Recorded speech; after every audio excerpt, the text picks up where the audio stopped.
All right, guys, the recipe that you guys have been living for. Let's make this delicious vegan Alfredo from scratch. Yes, non-dairy, gluten-free, and this is all you need. Your preferred vegetables. I use both red and green bell peppers, onion, garlic, and tomatoes to top them off. I didn't have mushroom, broccoli, and all that other good stuff that you can use. I literally went in the fridge, pulled out something quick to whip up, and there you have it. Banza pasta, best quick option, made from chickpeas, so it is high in protein. And as you guys can see, I'm dicing up my vegetables while that pot is coming to a boil for the noodles to cook. And moving on, I always like to use avocado oil to saute my vegetables and to fry things in. So that's what we're using today.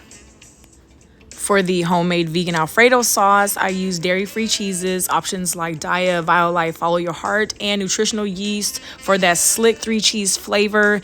And for that, you'll want to start off with your unsweetened coconut milk instead of heavy whipping cream. This is if you do not have the non-dairy heavy whipping cream option, which there is one.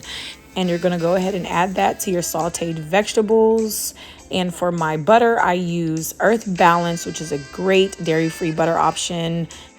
For seasonings, I use onion, garlic powder, seasoning salt, black pepper, Cajun, and whatever else you guys would like to add for flavor. I then tossed in my cheese, pack by pack and little by little.